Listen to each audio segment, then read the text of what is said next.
par ceux qui espèrent en l'Éternel.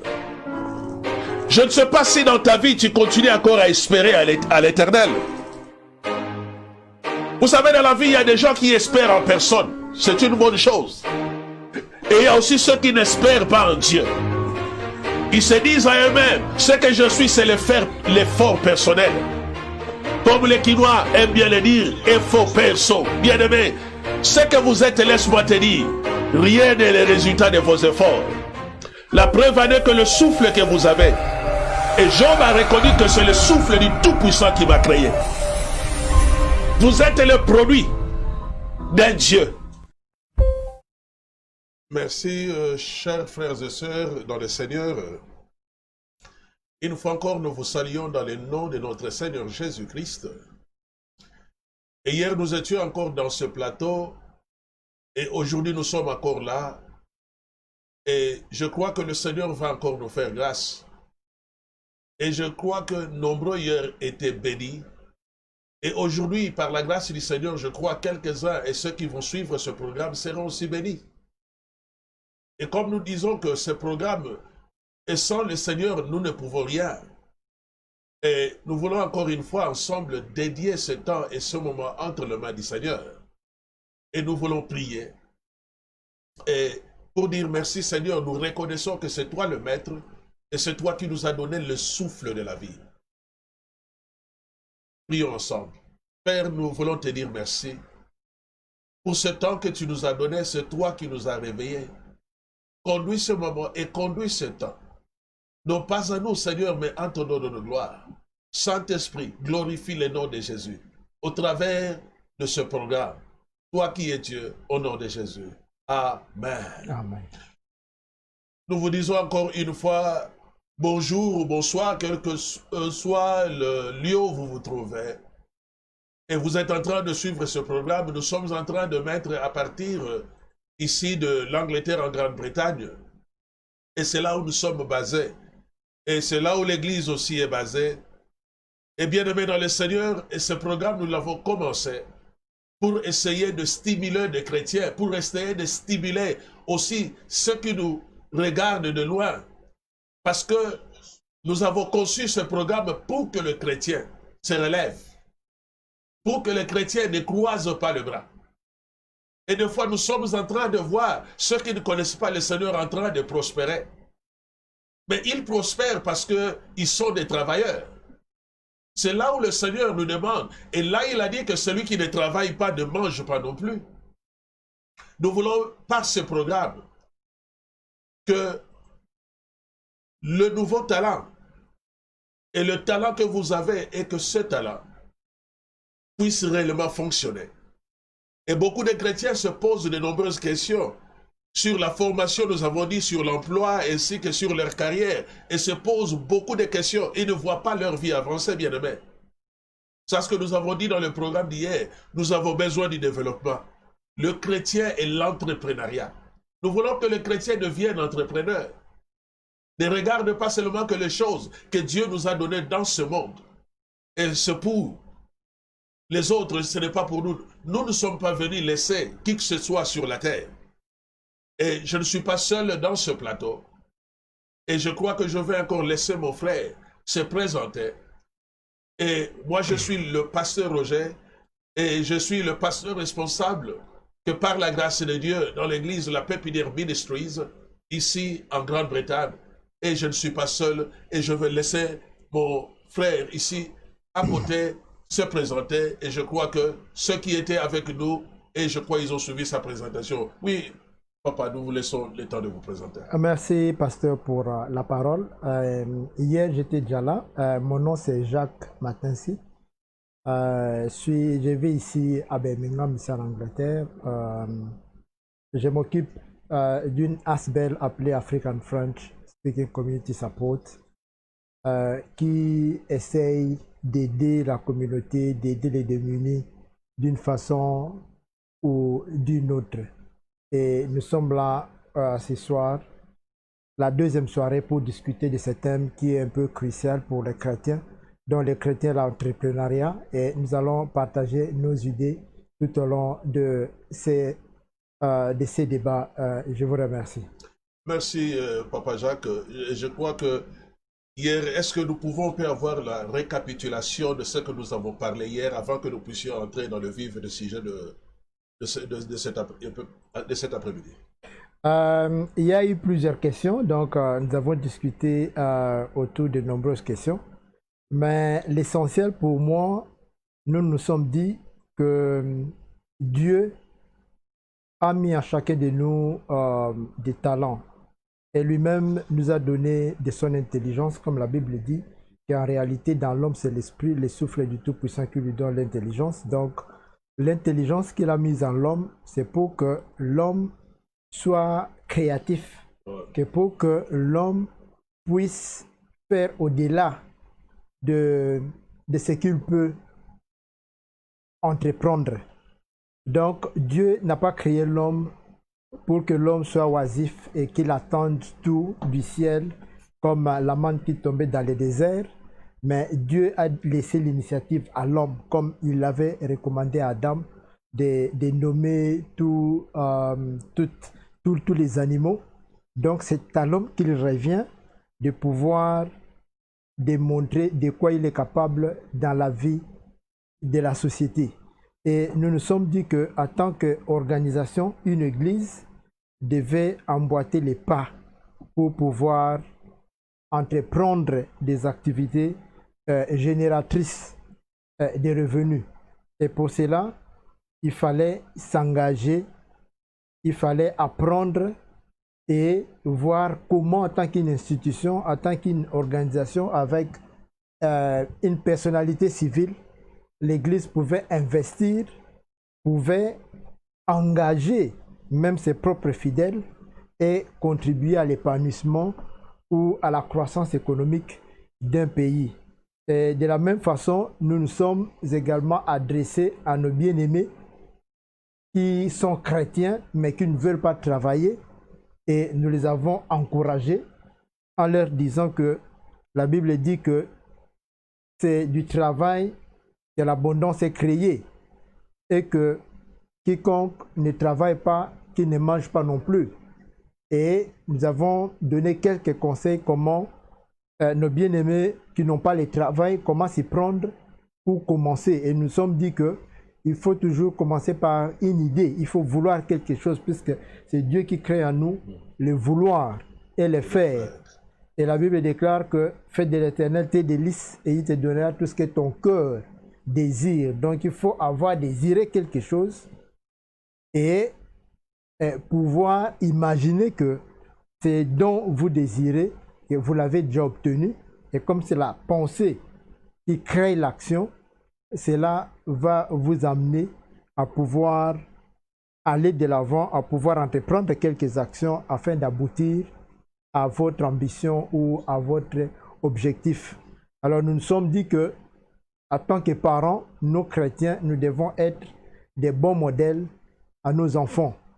Nos enfants doivent nous voir en train de travailler, en train de mettre en place des idées créatrices, et nos enfants vont aussi copier ou imiter notre façon de vivre pour qu'eux aussi soient actifs, soient créatifs dans cette société. Je pense que c'est un peu l'essentiel dont nous avons discuté hier. Merci. Papa Jacques. Et parce que nous avons compris, bien-aimés dans le Seigneur, donc nous voulons de chrétiens qui ne croisent pas le main. Et c'est ça le but de notre programme. Non pas seulement de chrétiens, de frères et sœurs qui ont des ambitions, d'avancer avec leurs ambitions. Et de regarder des parents qui ne travaillent pas et regarder les enfants. Et quel est l'exemple, comme Papa Jacques vient de le dire, nous allons donner à nos enfants. Mais aujourd'hui, nous avons dit que nous serons pragmatiques, nous allons donner quelques pistes de solutions. Et pendant ce programme, c'est là où nous allons discuter pour quelques pistes de solutions. Mais nous allons d'abord lire la parole du Seigneur. Et cela va nous amener et pour voir les souhaits de notre Dieu par rapport à notre vie. Le Seigneur nous a créés, bien-aimés, il a un souhait. Et c'est comme chaque parent. En mettant l'enfant au monde, il a un souhait pour cet enfant. C'est comme vous aussi, vous êtes venus sur la terre.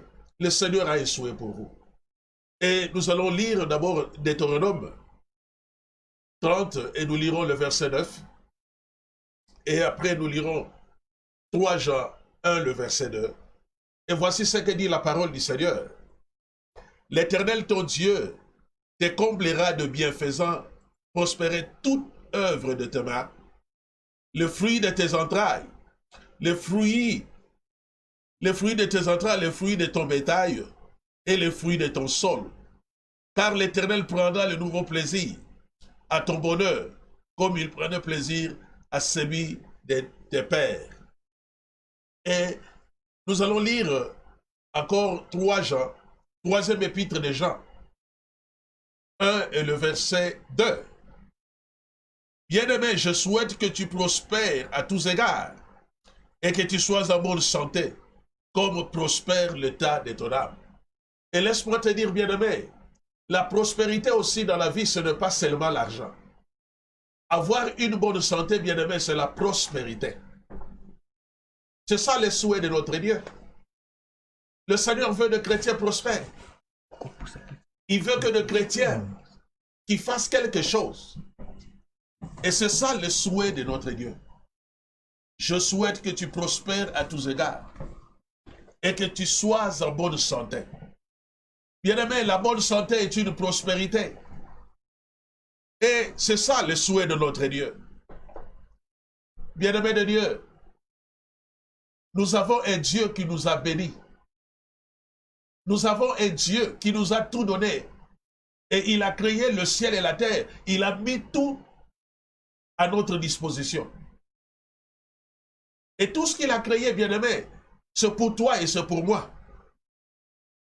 Et c'est que le Seigneur, bien-aimé, veut quand il dit qu'il souhaite que tu prospères. Bien-aimé, la prospérité vient avec ceux qui ont des ambitions. Vous savez qu'il y a des chrétiens qui n'ont pas des ambitions dans leur vie. Et comme nous l'avons dit hier, il y a des chrétiens qui n'ont pas de rêves, pas des ambitions. Bien-aimé, tu ne peux pas vivre sur la terre, ne pas avoir des ambitions. Il y a ceux qui sont en train, bien-aimé, de tourner en rond dans leur vie.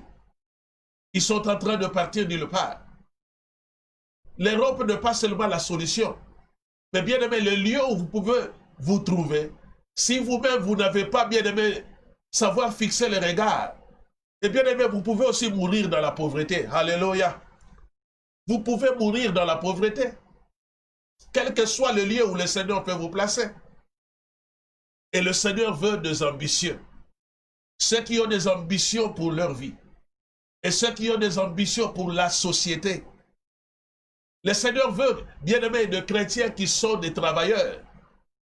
Nous voulons que le chrétien quitte ce stade d'être fainéant. Tu as de bonnes idées, mais tu n'arrives pas à avancer, bien-aimé. Et ce n'est pas à cela que le Seigneur nous a appelés. À savoir, bien-aimé, tout au long, bien-aimé, de notre parcours. Et c'est vrai, il y aura le combat, il y aura des ronds-points, il y aura des croisements. Le Seigneur est venu t'exhorter de ne pas abandonner, d'avancer. N'abandonne pas. Vous savez qu'il y a des chrétiens qui abandonnent facilement. Quand ils avancent dans un projet, et quand ils rencontrent des combats, et quand tu regardes toi-même, bien-aimé, combien de projets que tu as abandonnés qui n'est jamais arrivé au bon port, tout simplement parce que tu as rencontré les combats, bien-aimé. Laisse-moi te dire, dans ce que tu es en train de vivre, bien-aimé, des fois tu ne sais pas dans ce combat, dans ce que tu as commencé, la prospérité est derrière cela. Je me prêchais, bien-aimé, la prospérité dans la responsabilité. Hier, je dis, bien-aimé, nous pouvons chasser les démons de la pauvreté comme nous voulons. Mais si nous ne travaillons, bien aimé, la prospérité vient dans le travail. Et comme mon frère Jacques l'a dit, que celui qui ne travaille pas, ne mange pas non plus. C'est ça le souhait de notre Dieu. Toi qui nous suis, bien aimé, le souhait de ton Dieu, il veut, bien aimé, que tu sois prospère. Même si tu passes de moments difficiles, l'Éternel est avec toi. Mets-toi dans ta tête, bien aimé, que sur la terre, tu ne peux pas venir laisser qui que ce soit. Le Seigneur t'a donné l'intelligence, il t'a donné la sagesse de commencer, bien-aimé, quelque chose. Et en fin de compte, bien-aimé, ce que le Seigneur veut de nous, c'est la réussite. Et ça, ce que Dieu veut de toi. Et toi-même, quand tu regardes, bien-aimé, est-ce que tu peux te dire que ta vie, il y a la réussite? Est-ce que je suis en train d'avancer dans une bonne direction? Est-ce que le travail que j'ai, ce travail me bénit? Vous savez, il y a des travail qui ne bénit pas. Il y a des travail. Comme je l'ai dit hier, bien-aimé, tu deviens encore candidat de l'intercession. Et chaque jour, il y a aussi des vies comme ça, qui ne recommencent qu'à zéro.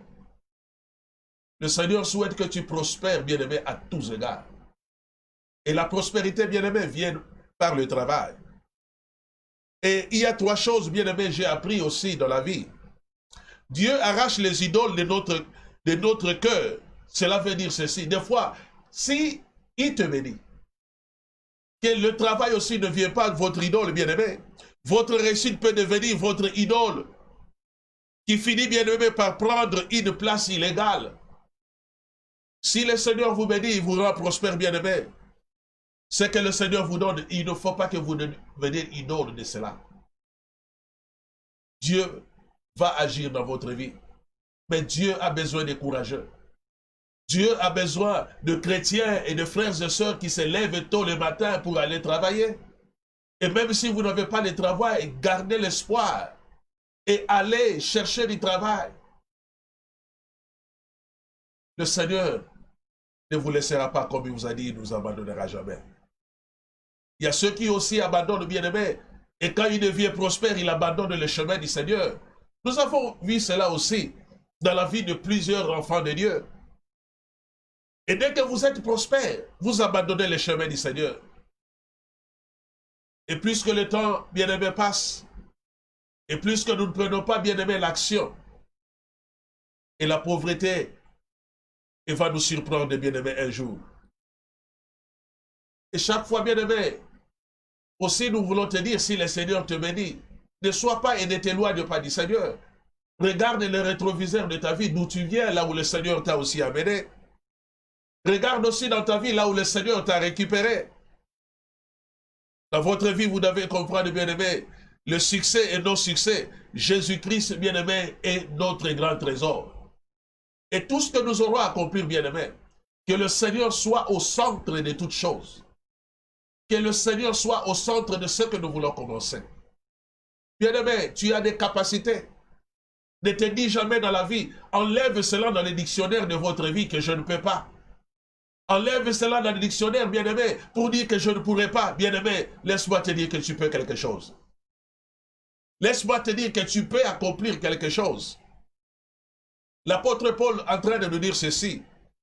Je sais vivre dans l'humiliation. Je sais vivre dans l'abondance. En tout et partout, j'ai appris à être rassasié et à avoir faim. Et à être dans l'abondance, à être dans la disette. Je puis tout par celui qui me fortifie. Et l'apôtre Paul a proclamé ces choses. Il puis tout. Donc tout ce qu'il a, tout ce qu'il peut avoir, c'est Dieu qui l'a donné. Et bien aimé, c'est ce que le Seigneur veut de vous, bien aimé, être ambitieux. Avoir des ambitions pour votre vie. Est-ce que tu as le pronostic pour le reste de votre vie? Vous savez, il y a des chrétiens qui n'ont jamais eu de pronostic pour leur vie. Ils n'ont jamais pronostiqué. Ils n'ont jamais de projection pour leur vie. Dis-toi, votre vie dans 5 ans, dans 3 ans, et dans ce pays. Quelle sera votre vie si vous n'avez pas de pronostic? Dieu n'est pas un génie bien-aimé dans une bouteille. Dieu n'est pas un génie. Je vais expliquer pourquoi il n'est pas un génie dans une bouteille. Cela veut dire, chacun de nos mérites, bien-aimé, ne peut attirer la bénédiction. C'est Dieu qui nous bénit. Notre Dieu est au ciel. Il fait tout ce qu'il veut. Parce que nos victoires viennent d'en haut.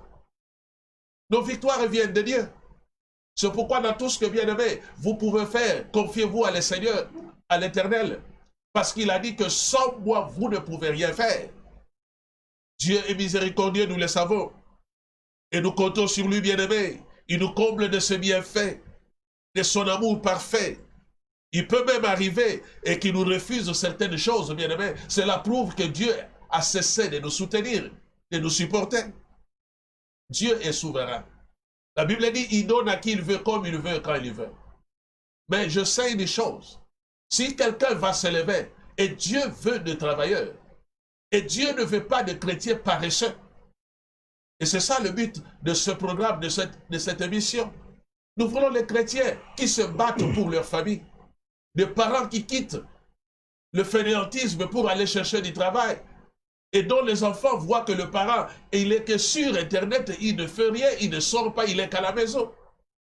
Et bien aimé, le Seigneur a besoin de travailleurs. Le psalmiste est en train de dire, l'Éternel agira en ma faveur. C'est vrai, il va agir en votre faveur. L'Éternel, sa bonté, bien-aimé, dira toujours. N'abandonne pas, bien-aimé, l'œuvre de ce main qui t'a donné. Et quand tu deviendras prospère. Et il souhaite que tu prospères à tous égards. Tu sois en bonne santé. Et comme prospère l'état de ton âme. Je vais laisser la parole à mon frère Jacques. Nous allons un peu discuter sur la prospérité. Parce que la prospérité, chacun doit travailler pour la prospérité de sa famille. Chacun doit travailler pour la prospérité de sa vie. Et pour ne pas rester le main croisé. Papa Jacques. Oui, pasteur. Et nous voulons parler de la prospérité. Est-ce que c'est possible qu'un chrétien soit prospère? Cela dépend de la définition, de la compréhension de ce terme prospérité. Wow. Mais la Bible nous dit que nous devons prospérer comme l'état de notre âme. Ce qui signifie simplement pour moi, pour parler de la prospérité, il faut commencer par le minimum, avoir le minimum vital. C'est-à-dire que même si on n'a pas assez, mais qu'on ne vive pas dans la pénurie, qu'on ne vive pas dans la disette, qu'on puisse avoir ce dont on a besoin pour nouer les deux bouts du mois, qu'on soit en bonne santé et qu'on soit en mesure de reconnaître que la grâce divine est en train d'agir dans votre vie. Puisque la prospérité ne consiste pas à avoir trop de richesses à être, puisque nous connaissons des riches qui ne sont pas prospères. Oh. Donc, la prospérité, c'est d'abord sur le plan spirituel, sur le plan mental où quelqu'un est vraiment équilibré. Un équilibre sur tout le plan. Donc, sur le plan de la santé, sur le plan des ressources, sur le plan social, sur le plan spirituel, sur le plan familial. Donc, quelqu'un qui est vraiment très équilibré, puisqu'il y a des gens qui ont assez de moyens, mais peut-être qui ne dorment pas la nuit, qui ne se sentent jamais à l'aise, qui doivent se déplacer avec des gardes du corps, donc partout ils vont. C'est-à-dire que ce sont des gens dont on ne peut pas dire qu'ils sont prospères. C'est-à-dire que quelque part, il y a cette peur que quelque chose peut venir. Donc d'ici là, quelque chose peut m'arriver. Mais par contre, pour nous, chrétiens, être prospères, c'est vraiment avoir un certain équilibre dans tous les domaines et se sentir à l'aise dans sa peau, vivre dans la paix. Et quand on est dans la paix, on peut maintenant faire un grand pas pour réaliser des grandes choses. Mais la prospérité commence à partir du moment où nous avons le minimum et nous jouissons de cet équilibre sur tout le plan de notre vie. Oh, bien-aimé, je suis très d'accord avec ce que mon frère Jacques vient de dire. Et la prospérité, bien-aimé, ce n'est pas le fait d'avoir beaucoup d'argent. Ce n'est pas le fait d'avoir son compte enfloué de millions et de milliards, parce qu'il y a des riches et qui en ont bien-aimés, mais qui ne sont pas en paix. Et d'abord, la prospérité, comme le frère Jacques vient de dire, bien-aimé, c'est d'abord la paix dans son cœur. Bien-aimé, c'est ça le premier signe, la paix. Un jour, il y avait un professeur dans une salle de classe en train de demander à ses élèves s'ils pouvaient dessiner la paix au tableau. Bien-aimés, les élèves sont passés au tableau, ils ont tout dessiné. Il y a ceux qui ont dessiné l'argent, il y a ceux qui ont dessiné des limousines et tout, ils ont dessiné tout ce qu'ils ont dessiné. Mais il y a un élève poussé par le Saint-Esprit, et dans ce tableau, il est passé devant, et il a dessiné un arbre. et nid d'oiseaux. Et dans ces nids d'oiseaux, et il y avait l'oiseau à l'intérieur avec ses enfants. Donc il était en train de vanter, il y avait un grand vent. Mais l'oiseau est resté calme dans ce vent. Malgré le vent, il était calme. Et je ne sais pas, bien aimé, si c'est là aussi. C'est ça le signe de la prospérité. Et tu vois ceux qui ont des moyens, qui ont l'argent, qui ont des choses à manger, mais ils ne sont pas dans la paix.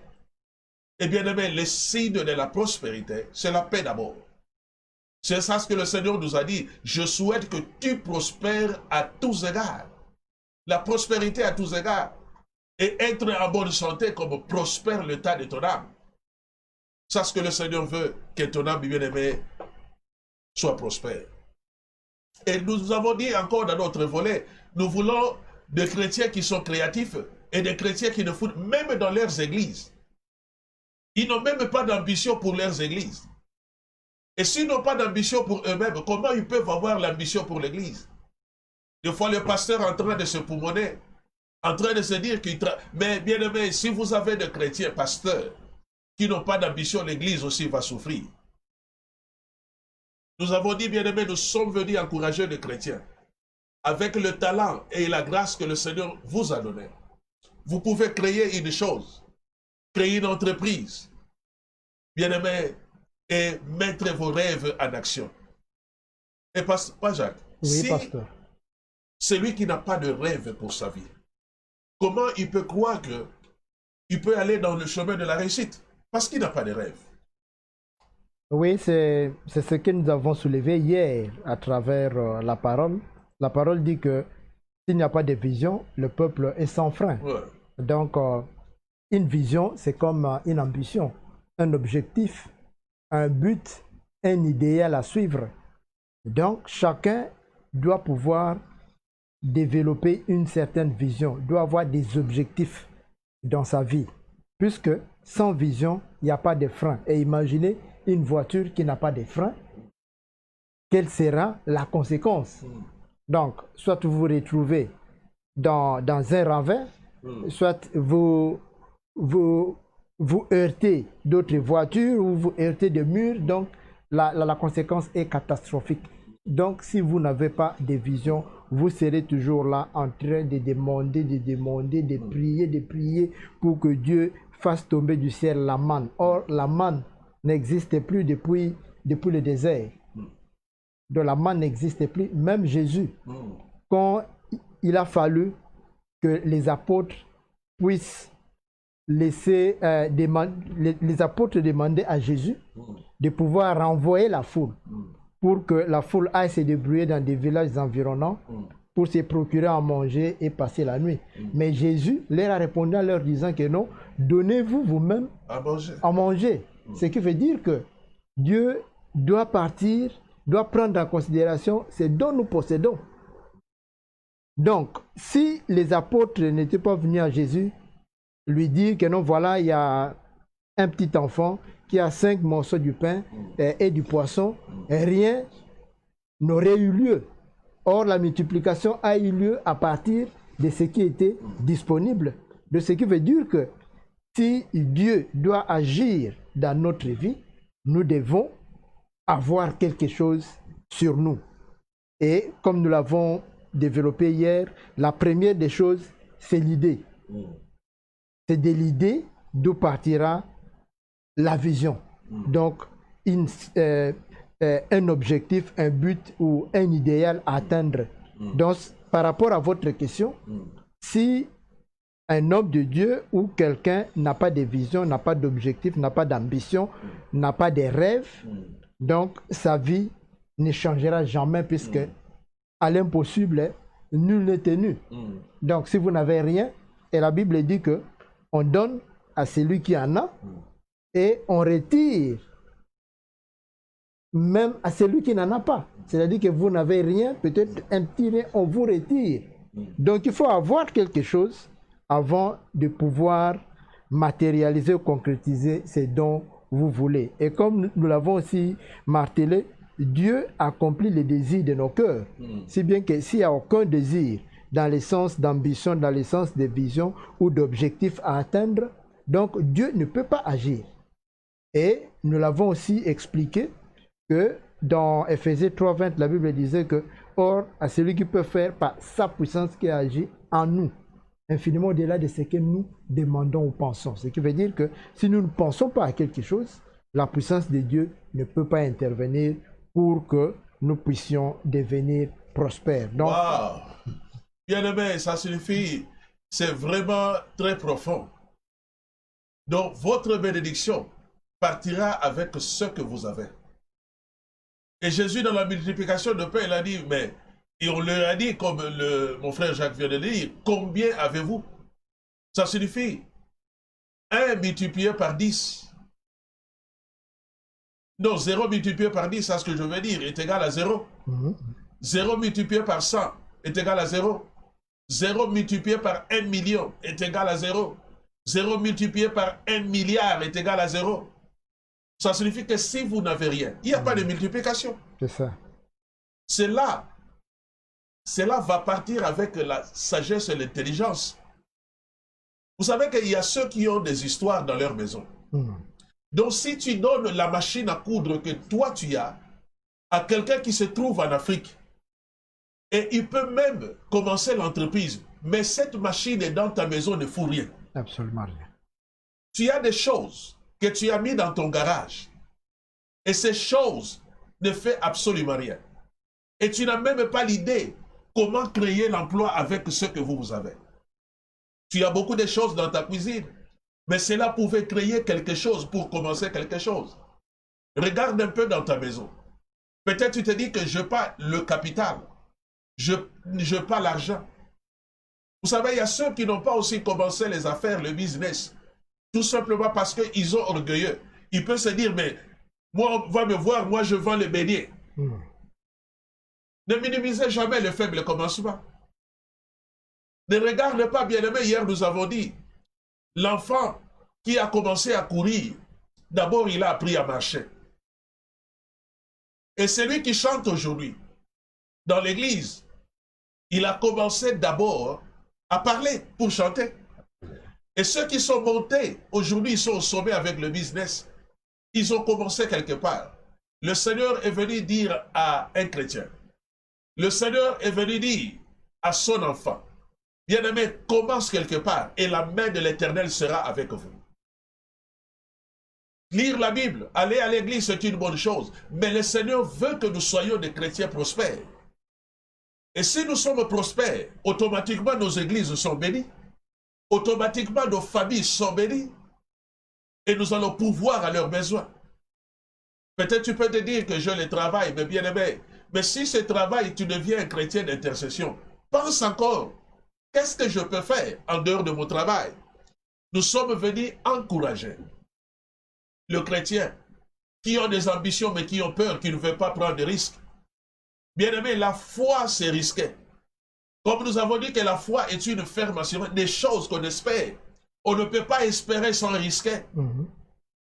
Pierre ne savait pas que marcher sur l'eau pouvait être possible que s'il avait osé. Parce que s'il n'avait pas osé, il ne pouvait pas marcher sur l'eau. C'est ça le problème que tu as, bien aimé, parce que tu n'arrives pas à oser. Tu aimes seulement critiquer quand les autres commencent. Vous savez, le travail le plus difficile au monde, Papa Jacques, c'est quoi? Le travail le plus difficile, le plus facile, je veux dire, au monde. J'ai posé des questions à plusieurs, d'autres m'ont dit manger, dormir. Bien aimé, le travail le plus difficile au monde, retiens ceci, c'est celui qui est fait par un autre. Et quand l'autre est en train de le faire, toi tu diras que je pouvais aussi le faire, mais essaye de le faire. C'est ça. Parce que tu ne vois que ce que les autres font est facile. C'est ça le travail le plus facile au monde. C'est celui qui est fait par un autre. Bien aimé, le Seigneur veut que vous vous releviez. Que votre vision. Hier, nous avons posé la question. Est-ce que vous avez votre plan d'action pour votre vie? C'est ça, il y a aussi les chrétiens qui n'ont pas le plan d'action pour leur vie. Ils sont en train de vivre chaque jour, se réveiller, dormir, se réveiller, dormir. Et ils n'ont pas de pronostic pour leur vie. Mais quand ils voient les autres prospérer, quand ils voient les autres avancer, ils sont en train de leur traiter. Non, il a touché au fétiche. Bien-aimés, l'imposition des mains, hier nous avons dit c'est une bonne chose. Mais ce qui est plus important, le démon de la prospérité quitte par le travail. Nous devons travailler. Nous devons chercher du travail. Nous devons être courageux. Le Seigneur veut que tu sois courageux. Hier, je parlais aussi.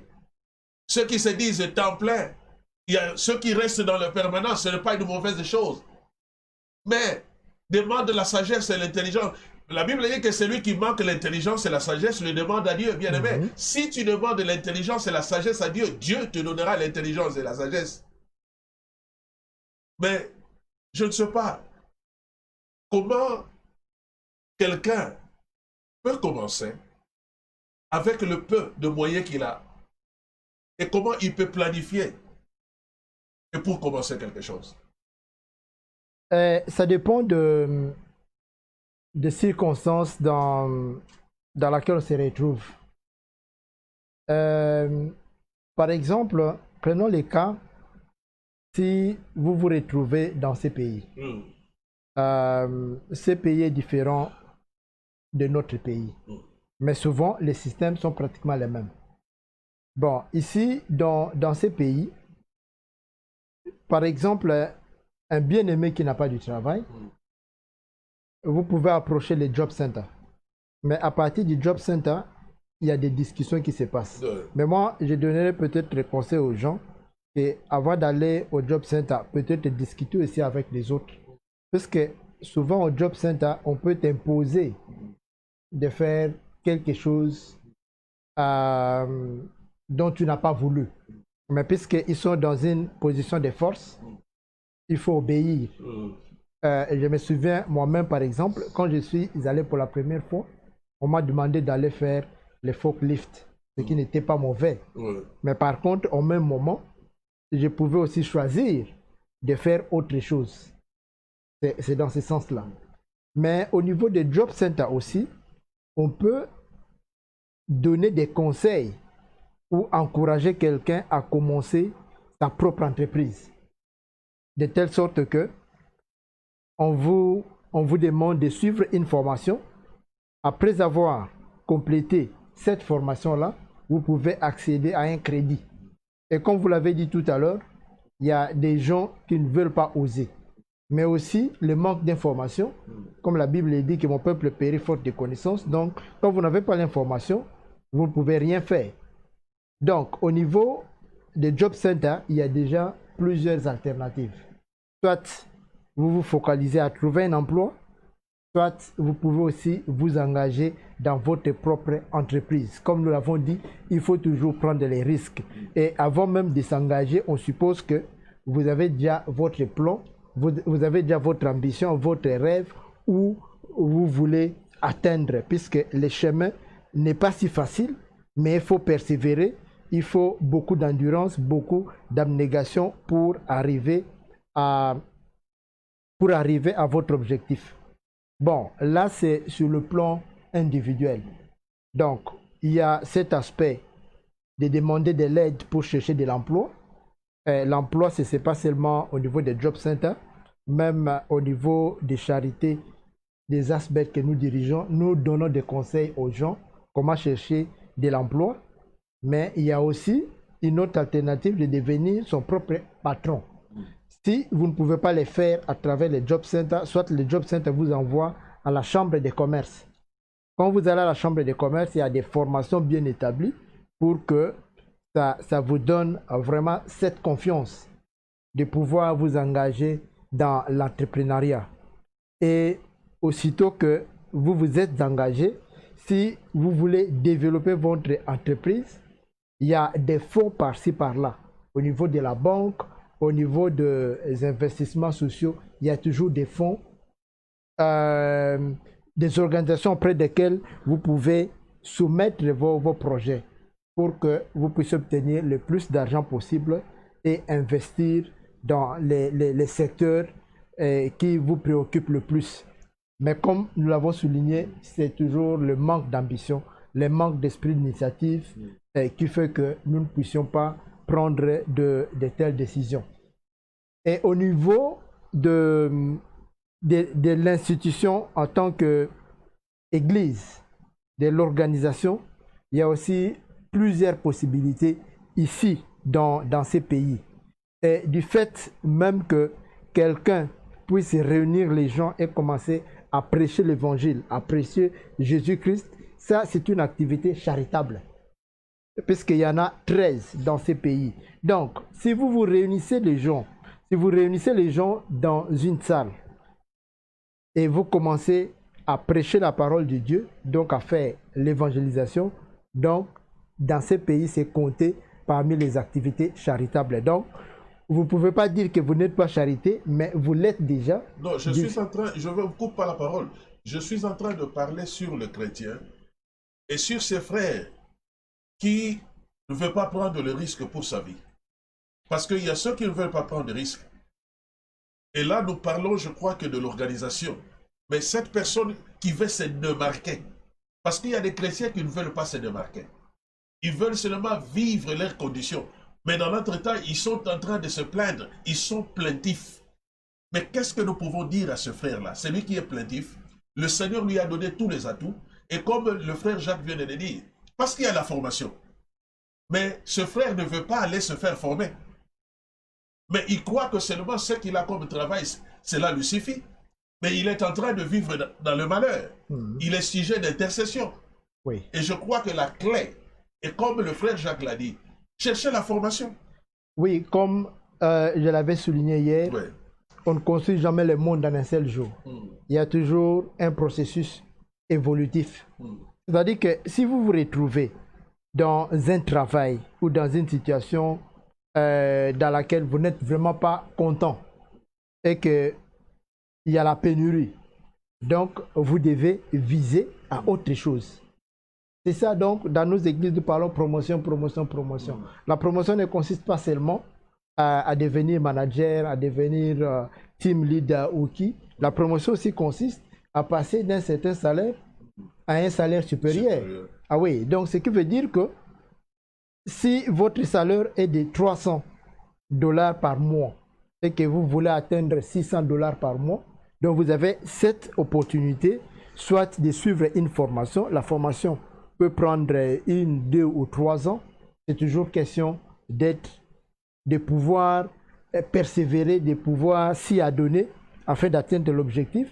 Soit vous pouvez aussi vous engager dans l'entrepreneuriat, comme nous le disons, chercher à top up, donc à accroître votre niveau de revenus en faisant un autre travail où actuellement, par exemple, il y a énormément d'opportunités online que les gens peuvent être à la maison en train de travailler et gagner de l'argent. Moi, personnellement, je ne le fais pas, mais il y en a qui le font. C'est question aussi de s'intéresser, d'aborder ces gens-là et d'apprendre comment ils font. Donc, quelqu'un peut avoir son travail qui lui paye un peu d'argent, mais essayer d'avoir une autre initiative qui apporte un peu plus par rapport à ce que l'on gagne déjà.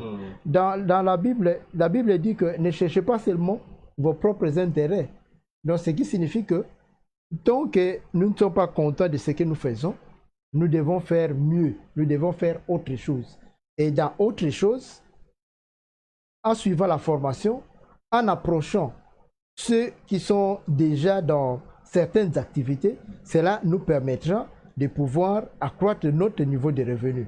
Et au même moment, nous pouvons aussi aller plus loin, comme nous l'avons dit, à chercher à créer des emplois pour que d'autres aussi soient recrutés, puissent aussi bénéficier de ces activités-là et se faire un petit revenu tant ici, là où nous sommes, ou ailleurs dans nos pays d'origine. Merci, bien-aimé. Je crois que nous avons compris ce que Papa Jacques vient de nous dire. Le Seigneur a besoin des gens, des chrétiens courageux.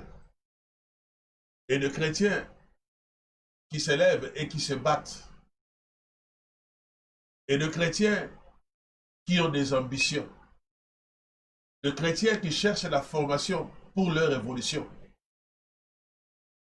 Et ça, ce que nous avons dit, bien aimé, c'est pourquoi tu verras beaucoup de chrétiens n'arrivent pas à pronostiquer pour le reste de leur vie. Parce qu'ils ont tellement croisé les bras. Frère, c'est bien de lire la Bible. C'est bien d'aller à l'église. Mais il est mieux que tu te démarques en cherchant du travail. Et je crois que le frère Jacques a dit qu'il y a des organisations dans ce pays. Allez auprès de ceux qui peuvent aussi nous donner des conseils. Et ne restez pas dans vos carquois, ne restez pas vous-même. Ne restez pas dans l'isolation pour dire que non, moi, ce que j'ai déjà bien aimé, ce n'est pas seulement ce que nous voyons que ce qui existe. Il y a encore mieux de ce que nous ne connaissons pas encore. Tu as des talents. Tu es intelligent. Mais tu n'arrives pas à avancer, tu n'arrives pas à prospérer. Et je sais, avec l'intelligence que le Seigneur vous a donnée, vous pouvez percer.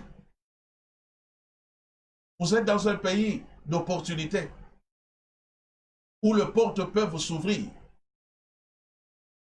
Vous avez Jésus. Et ça signifie que l'opportunité, c'est lui qui vous a donné. Et bien aimé, nous voulons réellement que chacun regarde à sa vie. Que chacun se regarde. Est-ce que je suis content avec le revenu que j'ai? Est-ce que ma maison peut se nourrir tous les 2 bouts du mois? C'est aussi ça, bien-aimé.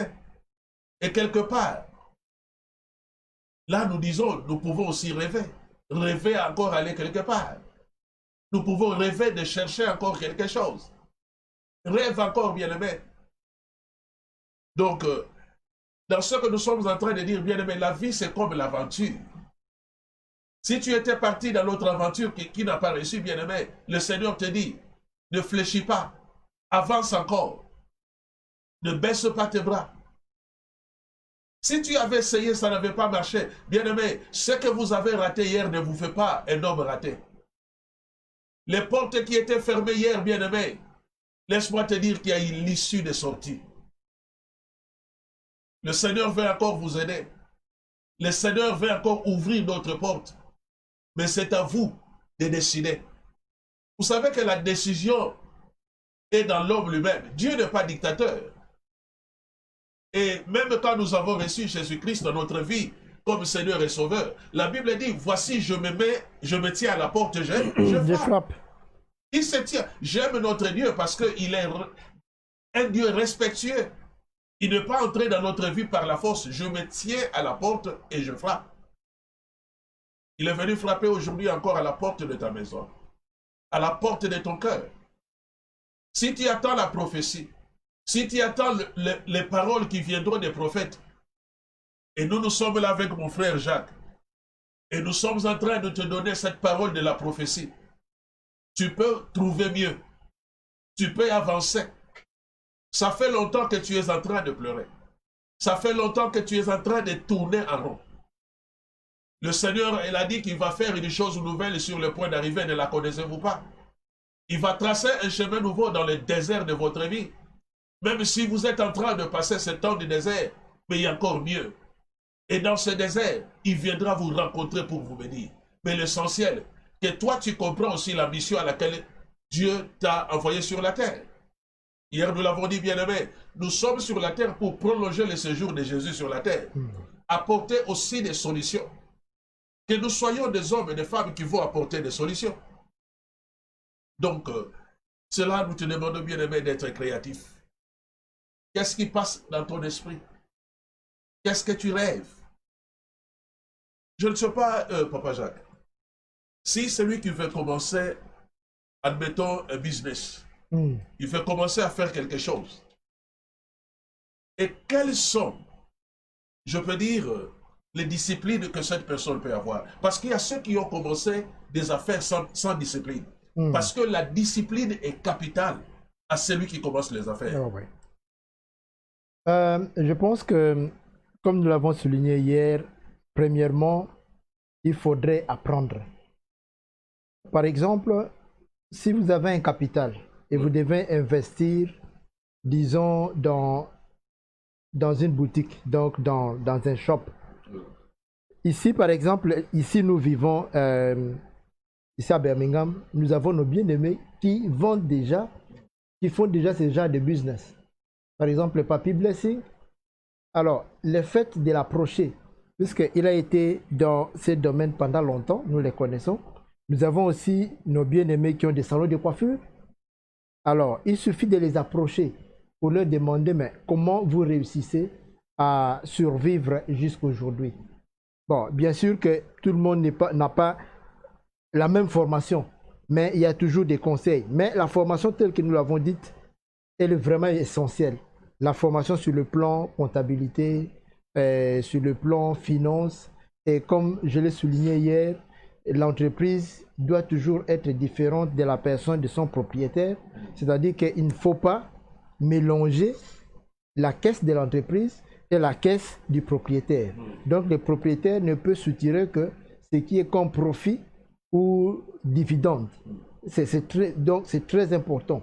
Alors, comme j'ai souligné qu'il faut une formation sur l'État, c'est-à-dire que le fait d'approcher ceux qui sont déjà dans les métiers pour apprendre, puisqu'il ne faut pas venir créer une roue qui existe déjà. C'est-à-dire que vous tirez une expérience à partir de ceux qui sont déjà doués sur la matière, sur le terrain. Et ensuite, quand vous mettez en place votre propre entreprise et que vous ne confondez pas les deux caisses, les caisses de la maison et la caisse de l'entreprise, à ce moment, on peut avoir des états financiers qui démontrent que l'entreprise est gérée de façon orthodoxe. Et quand vous avez cette gestion-là et que vous vous présentez à la banque pour demander un crédit, il y a plus de chances pour que vous puissiez l'obtenir. Donc, comme je l'ai dit, que nos bien-aimés ne croient pas qu'ils soient les seuls à pouvoir œuvrer dans les domaines qu'ils veulent s'engager. Donc, il y a déjà des gens qui font ce travail-là. C'est toujours important de les approcher. Toujours important de suivre une formation. Toujours important de pouvoir partager la caisse de l'entreprise et la caisse de la maison. Et aussi, il faut travailler durement. Travailler durement, mettre du temps dans ce que vous voulez faire. Est-ce que c'est facile? Je vais poser des questions en passant.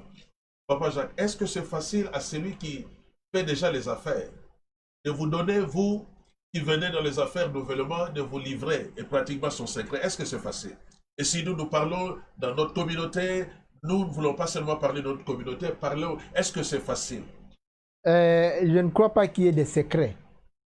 Il n'y a vraiment pas de secrets puisque... Mais parce qu'il y a ceux qui ont aussi des secrets dans leurs épices. Et quand tu demandes à KFC, quel est le secret de votre épice? Je ne sais pas où à Coca-Cola. S'il va vous donner le secret, c'est que quand vous parlez du secret, que cet homme vous donne le secret de son business. Non, parce que ça, ce sont des marques déposées. Oui. Ce qui veut dire que personne ne peut copier. Oui. Donc, comme personne ne peut copier, Oui. donc c'est un secret pour eux-mêmes. Okay. Mais, quand nous mangeons quelque chose, nous savons les contenus, les ingrédients qui sont dans ce que nous mangeons. Donc, c'est bien établi sur les labels. Donc, vous pouvez voir que ils ont utilisé tel ingrédient. Mais vous ne pouvez pas fabriquer un aliment qui a la même saveur, dans le même goût. Par exemple, le KFC. Donc, ça devient... c'est-à-dire que vous copiez. Donc, c'est contre la loi. Mais par contre, quand vous approchez quelqu'un qui travaille dans les domaines d'un salon de coiffure, par exemple, il vous dira où il achète ses produits. Vous voyez? Ou comment traiter les clients, comment gérer l'argent. Là, il n'y a pas de secret. Là, bon, les secrets, bien sûr, il ne va pas vous dire son chiffre d'affaires. Non, mais il va vous dire que voilà, dans ces métiers ici, voilà comment il faut accueillir les clients, comment il faut les traiter, où il faut aller acheter tel produit, quelles sont les taxes et comment vous devez essayer un peu de pouvoir traiter avec les gens de l'environnement, les gens du council, les gens de la taxe. Tout ça, il vous dira, voici mes dépenses. C'est-à-dire qu'après avoir accompli mes recettes, voilà les dépenses que je dois effectuer. Je dois payer la taxe, je dois payer National Insurance, je dois payer par exemple la pension, je dois faire ceci, je dois faire ceci. Donc tout ça, il vous le dira puisqu'il le fait. Donc il n'y a pas de secret là-dessus. Donc si vous allez chez notre bien-aimé papy, il vous dira que bon voilà, tel produit ici, je l'achète à tel endroit. Ceci, je l'achète à tel endroit. Je fais ceci, ceci, ceci. Et il vous dira, il va même vous entraîner, il sera même content de pouvoir, puisque chez nous, le problème c'est lequel? Les gens pensent que si je fais le même travail que l'autre, je viens les combattre. Non, on ne vient pas combattre quelqu'un puisque la clientèle, donc la clientèle, dont le client est libre d'aller là où il veut. Mais par contre, les gens s'associent pour pouvoir importer, pour pouvoir acheter en gros et se partager. Et vous voyez un peu pas les conflits, mais la contradiction. Si vous allez à Kin, par exemple, au grand marché, ou dans n'importe quel marché, sur les étalages, vous verrez que ça c'est la partie où l'on vend la farine.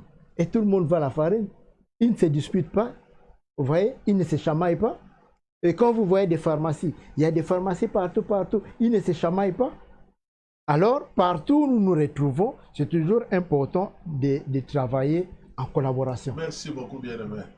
Et bien-aimé, ça, ce que j'ai compris dans ce que Papa Jacques nous a dit, pour faire les affaires, assainir le climat des affaires, ça signifie c'est la bonne information. Il y a ceux qui ont aussi commencé les affaires, mais ils n'avaient pas la bonne information. Absolument.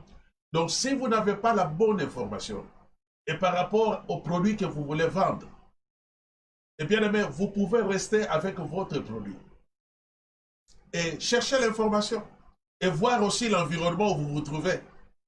Et l'environnement aussi donnera la réponse par rapport à ce que vous voulez faire. Et il y a aussi ce qu'on appelle l'implantation. Et si vous implantez mal votre shop, votre magasin, votre business, là c'est aussi un problème. Il y a ceux qui ont implanté aussi des magasins parce qu'ils ne vendent pas. Pourquoi? Seulement parce que devant, il n'y a pas de parking. Devant, on ne sait pas parquer. C'est pourquoi tu vois d'autres personnes vont au niveau du council et demander si on peut éliminer des bandes qui sont devant leur business. Et cela, bien aimé, nous devons tenir compte de toutes ces choses. Est-ce que s'il faut réellement que je commence le business, on peut se poser la question, est-ce qu'il faut que j'aie seulement un magasin à tout prix? Il y a ceux qui ont commencé d'abord à la maison, et après avoir assaini et après avoir regardé, et ils ont pris la décision, et maintenant de sortir. Mais je vous dis bien aimé, déjà à partir de votre maison, vous pouvez penser, qu'est-ce que vous pouvez commencer? Pasteur, oui, par exemple, dans le domaine de la restauration. Aujourd'hui, nous connaissons la société que l'on appelle Uber. Nous la connaissons comme étant une compagnie de taxi, n'est-ce pas? Vous avez votre application, donc vous pouvez tout faire en ligne et la voiture vient vous prendre. De la même façon que la voiture vient prendre les gens, ils ont aussi un autre système de vendre de la nourriture. C'est-à-dire que vous pouvez vous abonner, être client de Uber, commencer à préparer à partir de la maison, vous recevez des commandes, vous préparez selon le menu du jour, on vous envoie une commande, vous apprêtez et quelqu'un vient frapper à la porte pour prendre de la nourriture et puis on vous paye. Donc à partir même de la maison, vous pouvez déjà commencer un business. Et aujourd'hui, le business online, c'est vraiment impressionnant. Donc vous pouvez être à la maison. Je vais vous donner un exemple.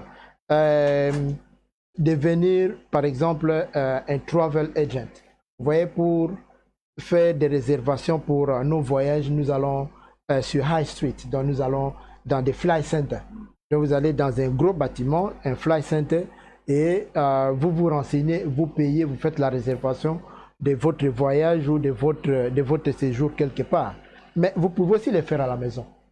Donc vous pouvez avoir, donc vous êtes connecté à une entreprise, à un groupe de gens qui travaillent déjà dans ce domaine. C'est la même chose avec des assurances.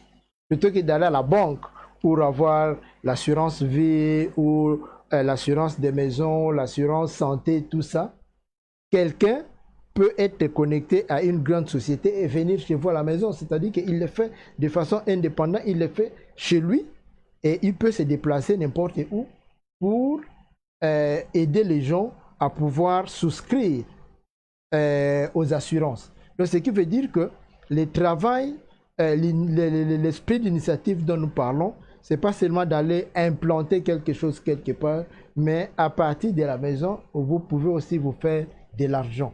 Donc, ce que nous disions tantôt, vous pouvez être en train de travailler à temps partiel ou à temps plein quelque part, mais aussi ajouter un travail connexe dans ce sens-là. Bien-aimé, c'est ça que nous demandons. Travaillez.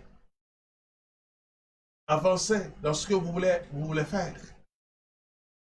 Ne restez pas un chrétien main croisée. Et toi qui as déjà commencé quelque chose, je sais que tu fais déjà de petits commerces. Mais il ne faut pas que tu acceptes ce que toi tu fais après plusieurs années. Et ce que tu fais ne prospère pas. Et tu es toujours dans les ghettos. Mais je crois que tu peux faire mieux. Et nous avons parlé, bien-aimé, pour avancer dans ce que nous sommes en train de faire, nous avons parlé aussi de la créativité. Et parce que aussi, il y a des chrétiens qui ne sont pas créatifs. Créez vous-même quelque chose. N'attendez pas quelqu'un, bien-aimé, pour vous propulser dans la vie. Il ne faut pas attendre celui-là, cette personne ne viendra jamais. Ce sont vos idées aussi que vous devez exploiter. Vous pouvez vous associer. Vous avez des idées, mais cherchez quelqu'un avec qui, deux fois, vous pouvez associer vos idées. Aussi, si vous allez aussi mal penser, vous allez passer, bien-aimé, à côté du business que vous allez faire, bien-aimé. Connaissez aussi le besoin de l'environnement. Est-ce que nous tous, nous pouvons toujours faire la même chose? Nous pouvons aussi faire la différence. Nous pouvons faire des choses différemment. Et c'est ce que nous avons dit, nous devons chercher la bonne information. C'est pourquoi, même la Bible dit qu'à la foi, il faut ajouter la connaissance. Nous avons besoin de la connaissance. Vous savez, vous pouvez rester quelque part. Il y a la prospérité, comme vous n'avez pas l'information. Et vous resterez pauvre. Et ceux qui ont l'information en train d'avancer, oui. Tu poseras toujours la question, mais comment ils ont trouvé ceci? Et nous lisons jamais. Et nous n'avons jamais eu le courage de lire même des newsletters qui viennent même de City Council. Nous ne connaissons pas ce qui se passe même dans le City Council. Et nous ne connaissons même pas sur les lois qui sont dans le pays où nous sommes en train de vivre. Il y a des lois qui sont à notre avantage. Mais comme nous ne lisons pas, et nous n'avons pas ces avantages, il y a des lois.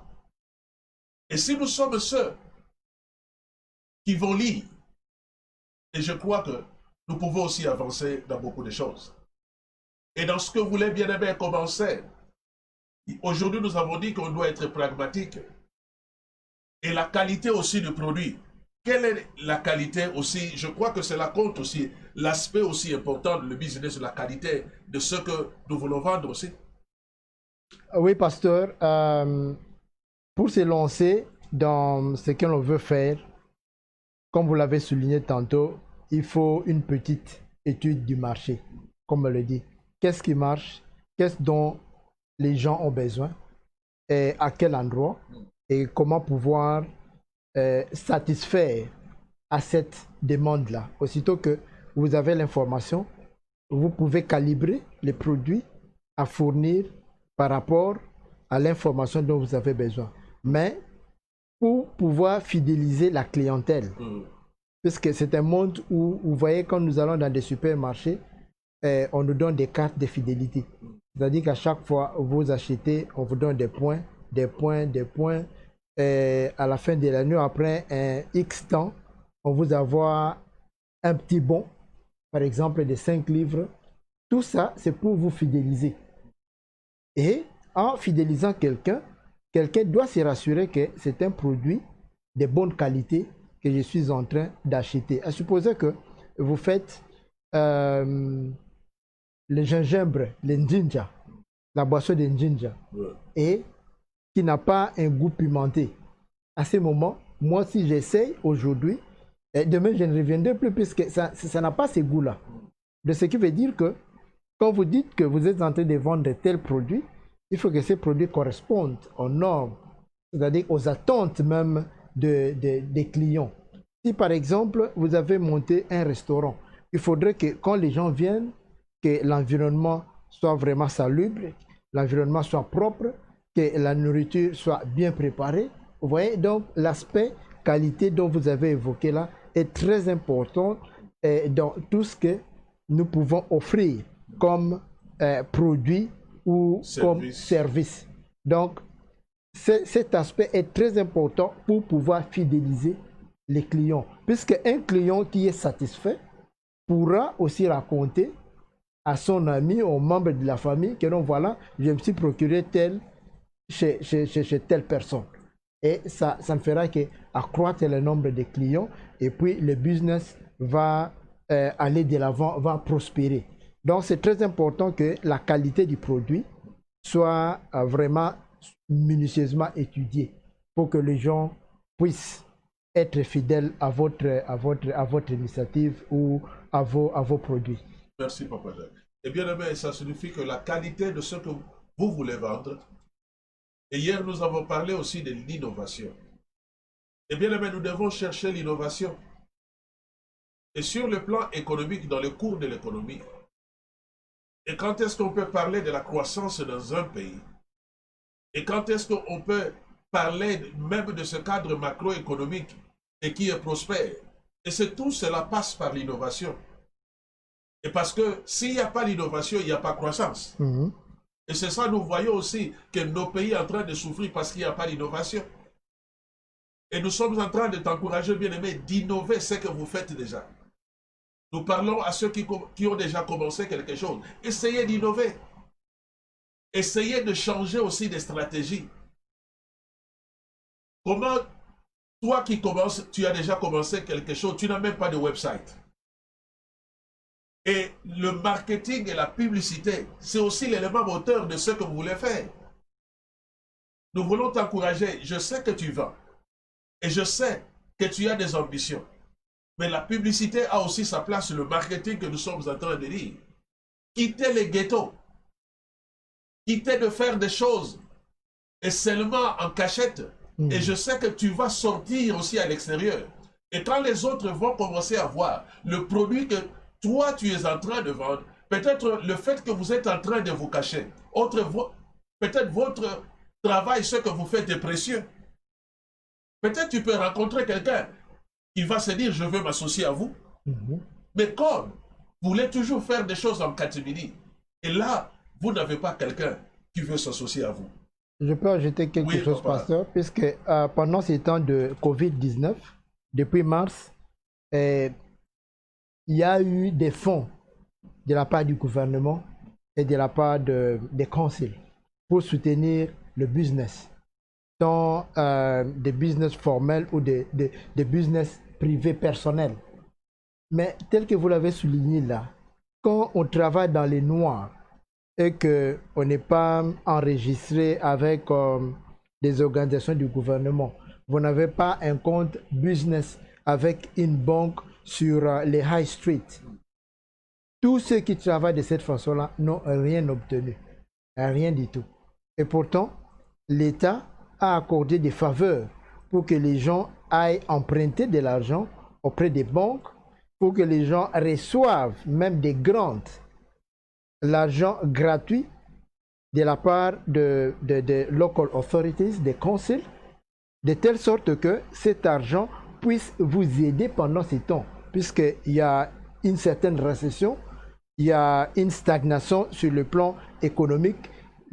Les gouvernements ont mis en jeu de l'argent pour soutenir le business. Alors, tous ceux qui travaillent dans le noir n'ont pas bénéficié de quelque chose, ce qui est un désavantage et ce qui peut aussi leur prévenir de pouvoir poursuivre leurs affaires après le Covid. Par contre, ceux qui sont en ordre avec l'État, ils ont de l'argent maintenant dans leur compte. Ce qui veut dire qu'ils ont déjà commencé à reprendre petit à petit. Donc pour autant dire à mon frère, à ma soeur qui est là, que ce que tu fais là, tu ne peux pas minimiser ça.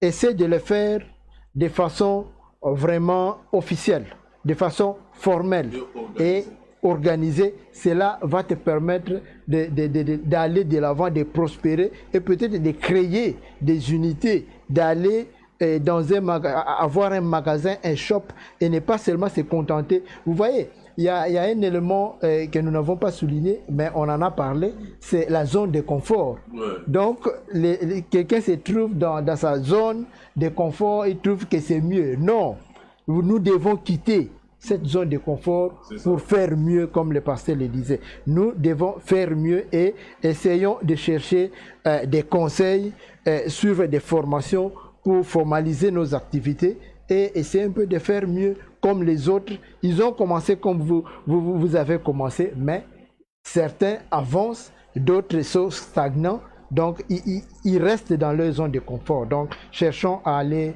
de l'avant. Merci Papa Jacques. Et c'est comme chaque fois je le dis, bien-aimé, nous ne devons jamais mettre notre vie en brouillon. Pour dire toujours que ce que je suis en train de faire, je dois le faire en attendant. Bien-aimé, aie cet esprit de faire des choses définitives. Ne fais jamais des choses en attendant. Et donc, la réussite, et chacun a besoin, bien-aimé, de la réussite. Posez-vous la question, bien-aimé, est-ce que ce que vous faites, est-ce que vous réussissez à ce que vous faites? Est-ce qu'il y a de la réussite? S'il n'y a pas de la réussite, bien-aimé, vous devez encore repenser. Cherchez la bonne information, c'est ça qui vous manque. Ce n'est pas un péché d'aller voir celui qui prospère. S'il ne va pas vous donner toutes les informations, mais l'essentiel, le base de données qu'il va vous donner. Et je crois que vous pouvez aussi en profiter. Et pour que vous puissiez commencer quelque chose et que vous puissiez créer quelque chose. Chrétiens, nous les rappelons, soyez créatifs. Et le Seigneur, chaque jour, met les idées dans votre tête. C'est vous qui résistez. Et vous ne voulez pas exploiter les idées. Vous savez qu'en vous, il y a des magasins. En vous, il y a des sociétés. En vous, les familles trouveront leur pain en vous. Mais vous êtes en train de bloquer la main de Dieu. Parce que vous ne faites rien. Il y a aussi une chose, Papa Jacques. Beaucoup de chrétiens sont peureux. Il y a la peur de commencer. Ils ont la peur. Ils ont la peur de perdre. Bien-aimé, ça ce que nous avons dit, se lancer dans les affaires, c'est aussi le risque, c'est risqué. Ah oui. C'est risqué. Prendre le risque, c'est comme l'aventure. Demande aujourd'hui à ceux qui sont élevés et à ceux dont les affaires marchent aujourd'hui. J'aime cet homme de Dieu, T.D. Jakes. Et chaque fois, il dit, il n'aime pas que les gens lui posent la question pour sa réussite.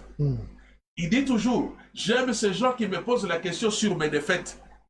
Et quand vous connaîtrez mes défaites, et c'est alors que je parlerai de ma réussite. Demande aussi à Thomas Edison, celui qui a créé l'ampoule électrique. Il a dit, avant que l'ampoule puisse s'allumer, il a échoué 1999 fois pour que cela soit l'ampoule. Demande à ceux qui sont aujourd'hui prospères dans le business.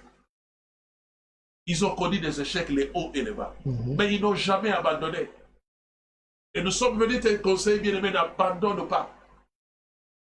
Et si tu as un plan, cette année, prends une décision. N'attends pas l'année prochaine. Que maintenant, je veux commencer une chose. N'essaye jamais de commencer les choses que tu ne maîtrises pas. Qu'est-ce que vous pouvez dire aussi à nos bien-aimés? Les choses qu'ils ne maîtrisent pas, mais ils veulent faire des affaires avec cela. Oui, comme nous l'avons souligné tantôt, vous pouvez avoir des ambitions dans n'importe quel domaine. Mais ne vous lancez pas dans ce que vous ne maîtrisez pas ou dans un domaine où vous n'avez pas une certaine connaissance.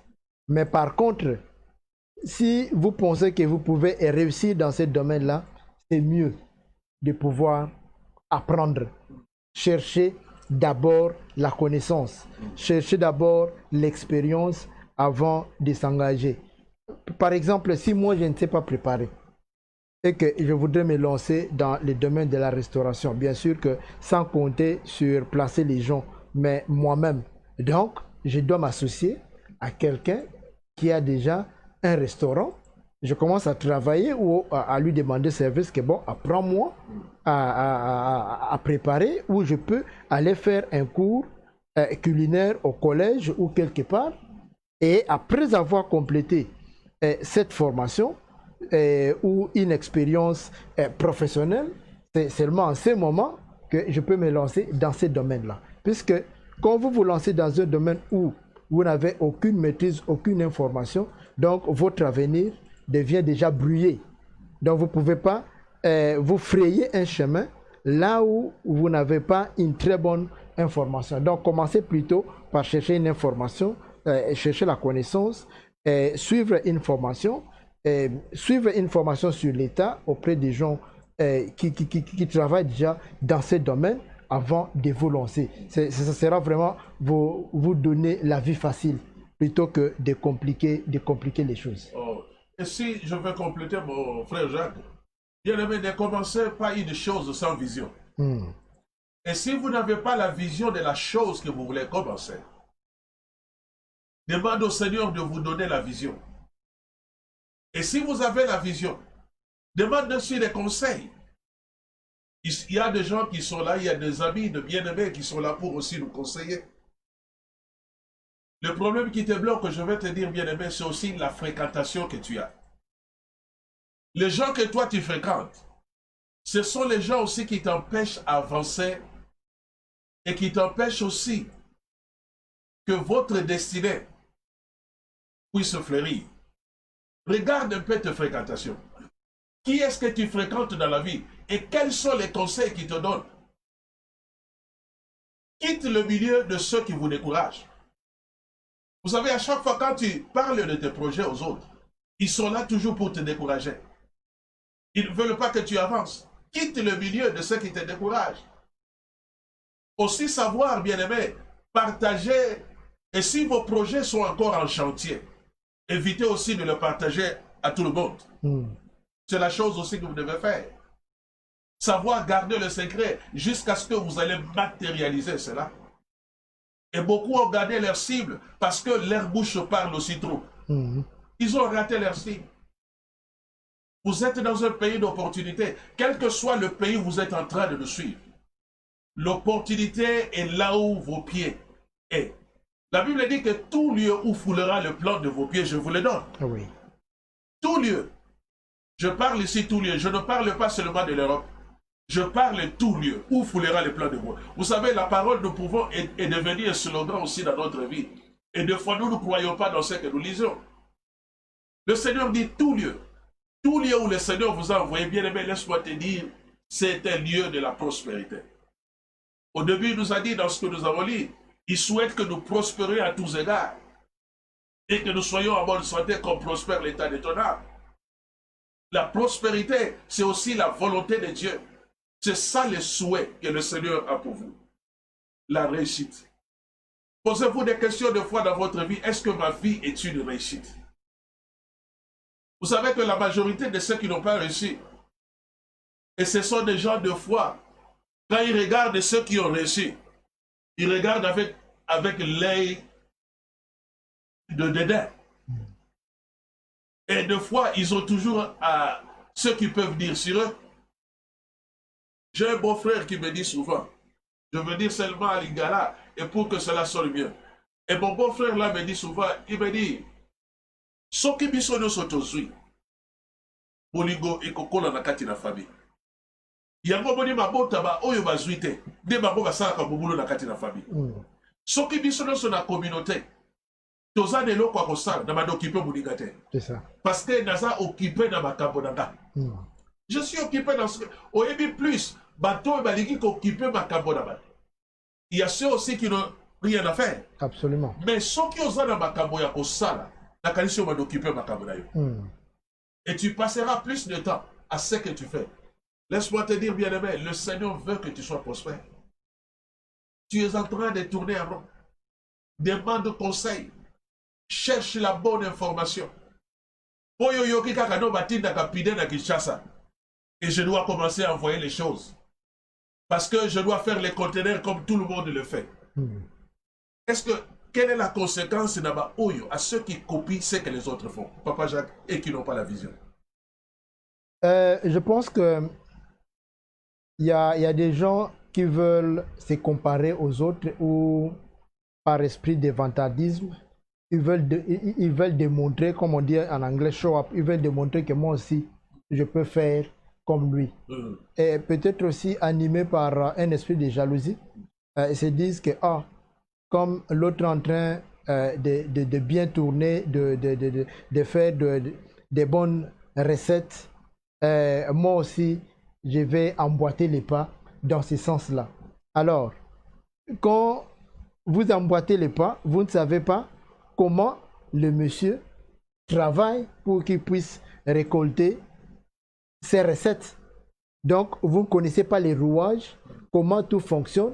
Alors, quand vous vous lancez sans information telle que nous l'avons dit, sans aucune formation, sans aucune expérience, vous arrivez... Il y a par exemple un monsieur qui m'a dit, qui vend, il dit que vous savez des coûts que nous connaissons dans ces business.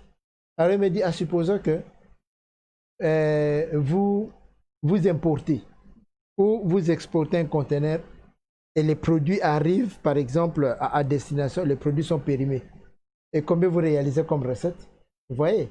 Donc ce sont ces genres d'histoires, des conséquences vraiment malencontreuses, fâcheuses qui peuvent arriver à ceux qui veulent copier les autres sans pour autant qu'ils aient l'information, qu'ils aient la formation ou qu'ils aient l'expérience de pouvoir travailler comme les autres. Mieux vaut peut-être s'associer avec ces gens pour dire, voilà, comme vous faites par exemple votre conteneur et que vous pouvez aussi m'aider à faire comme vous. Et puis, quand le conteneur arrivera à destination, vous pouvez aussi m'aider, par exemple, à dédouaner puisque vous avez des relations. Vous voyez? Alors, vous n'avez aucune relation, vous arrivez là. Et vous ne savez pas par où commencer. Ou vous tombez, par exemple, sur des déclarants en douane qui sont des marionnettes ou qui sont des voleurs. À ce moment, c'est vous qui perdez. Donc, ce que nous disons, ne copions pas puisque l'autre est en train de fleurir, l'autre est en train de réussir, nous voulons les copier. Non. Plutôt, demandons conseil, demandons l'expérience, demandons l'information pour faire comme l'autre et ne pas les faire dans un esprit de jalousie ou dans un esprit de vantardisme, de montrer aux gens que non, moi aussi, je suis capable de faire comme lui. Non, c'est-à-dire que cette concurrence-là n'est pas loyale. Mieux vaut dire à quelqu'un que bon, voilà, j'aimerais aussi me lancer dans cette affaire. Quel est votre conseil? Comment vous pouvez m'aider? C'est mieux plutôt que de faire une concurrence. À la fin du compte, c'est vous qui perdez puisque vous n'avez pas maîtrisé tous les rouages de l'affaire. Ok, merci bien-aimé. Et c'est ce que le Seigneur veut de nous, comme nous l'avons dit encore, nous le répétons aujourd'hui. Vous savez, des fois, quand nous écoutons ce genre de débat et quand nous écoutons ce genre d'échange, il est aussi important que nous puissions prendre aussi des décisions dans nos vies. Et ça fait, ne remettez jamais ce que vous pouvez faire aujourd'hui que vous le faites demain. Et la décision que vous savez, aussi celui qui veut se lancer dans ce qu'il veut se lancer, il doit prendre une décision. Et nous t'avons conseillé, bien-aimé, de construire un nouveau cadre de votre vie. Vous êtes entouré de gens, bien-aimés, tout autour de vous qui vous amènent dans l'embouteillage et qui ne vous conseillent jamais. Regardez la conversation que vous avez. Vous n'avez jamais eu de conversation constructive, des conversations qui construisent, des conversations qui vous amènent, bien aimé, dans les affaires. La fréquentation aussi, quelque chose d'important, si quelqu'un veut être prospère. Sors au milieu de ceux qui te découragent. Sors au milieu de ceux qui viennent toujours dans ta vie pour te distraire. Regarde ton âge en train d'avancer. Et tu n'as encore rien accompli. L'âge en train d'avancer. Mais jusqu'à quand tu vas mettre ta vie en ordre et de prendre une décision pour avancer? Nous parlons aux chrétiens avertis. Nous parlons aux chrétiens qui ont l'oreille de l'esprit, qui peuvent prendre cette opportunité et l'exploiter. Que celui qui a des oreilles entende. Nous sommes venus, bien-aimés, t'encourager. Nous avons dit même ceux qui peuvent s'appeler experts, ils ont débuté quelque part, comme toi aussi tu peux débuter quelque part. Et devenir expert. Et devenir expert. Et demain tu vas commencer à donner conseil aux autres. Oui. La maman aujourd'hui qui est devenue expert de conseiller des jeunes filles, parce qu'elle était aussi jeune fille, elle a commencé quelque part. Vous avez des projets en vous. Vous pensez bien. Vous voulez évoluer, mais c'est la peur. Hier, nous avons parlé d'Abraham et de l'autre. Il y a aussi des gens que vous devez vous séparer. La séparation, nous l'avons dit, ce n'est pas la division. Regarde tout autour de toi. Quels sont les gens qui m'amènent la distraction par rapport à mon évolution? C'est à toi de décider. Il y a des gens qui ne t'apportent rien du tout. Depuis que vous êtes au téléphone, depuis que vous avez commencé à parler, il n'y a rien de positif. Il n'y a rien de positif. Et bien aimé, c'est que le Seigneur veut de nous que nous soyons prospères. Quand le Seigneur dépose, nous avons dit, de rêves à nous et les idées, il parle à son esprit pour nous convaincre. Et le Seigneur t'a déjà parlé à plusieurs reprises pour convaincre. Je ne sais pas, nous sommes en train de chuter. Et je veux demander un peu à Papa Jacques de donner conseil à ceux qui veulent commencer quelque chose et de les encourager. Oui, comme nous l'avons dit, nous l'avons démontré depuis hier que nous avons beaucoup plus focalisé notre attention sur la parole de Dieu puisque nous nous adressons aux chrétiens. Et nous voulons dire que tout ce dont nous avons débattu tout au long de ces 2 jours de débat, c'est ancré dans la parole de Dieu. Donc c'est une recommandation pour tout chrétien de pouvoir participer à la co-création, de faire quelque chose pour qu'un jour qu'il puisse répondre, puisque Dieu nous rendra à chacun selon ses œuvres. Et Dieu voudrait que nos chrétiens, nous puissions travailler, nous puissions aussi prendre des initiatives de façon à créer des emplois, à aider les autres et à faire mieux, à prospérer dans la vie. Donc c'est une charge que chacun doit porter pour faire quelque chose de différent. La Bible dit que vous trouverez la différence entre ceux qui servent Dieu et ceux qui ne servent pas Dieu. Donc c'est aussi l'un des domaines dans lesquels nous pouvons démontrer au monde que nous servons Dieu, et en servant Dieu, voilà comment nous faisons les choses, comment nous prospérons dans notre vie. Donc bannissez l'esprit de peur, bannissez tous les contacts qui ne vous font pas prospérer, qui ne vous font pas avancer. Cherchez conseil, cherchez la formation, cherchez des expériences, approchez ceux qui sont déjà sur le terrain dans des métiers ou dans des activités. Alors, vous pourrez vous frayer un chemin. La Bible dit que rien n'est impossible à celui qui croit. Donc, chacun doit pouvoir développer une certaine vision, une ambition, un projet pour faire mieux dans la vie. Merci, pasteur. Et le Seigneur vous dit, bien-aimé, changez votre cadre. C'est aussi ce que nous voulons paraphraser. Changez votre cadre aussi de fréquentation. Dieu veut que vous soyez autonome. Et dans l'autonomie, je crois que vous allez bien penser. Cherchez à écrire vos projets et avoir un business plan, le plan d'action. Bien-aimé, si vous ne pensez pas, si vous n'attendez rien, et votre vie va toujours tourner en rond. Nous sommes venus t'encourager. Et pour que tu te décides, pour que tu avances, sortir de ce cadre, bien-aimé. Il veut que tu sois prospère, comme prospère l'état de ton âme. Le Seigneur veut ton épanouissement, que tu t'épanouisses. Nous allons nous arrêter ici par rapport au temps. Et je crois par la grâce de Dieu, il permettra que la prochaine fois, nous allons encore nous rencontrer. Nous voulons dire merci à Papa Jacques pour ces 2 jours. Il s'est donné corps et âme et son temps. Et vous qui avez suivi ce programme, et soyez bénis. Et que mettez ceci en action. Et le Seigneur vous bénira. Amen. Amen.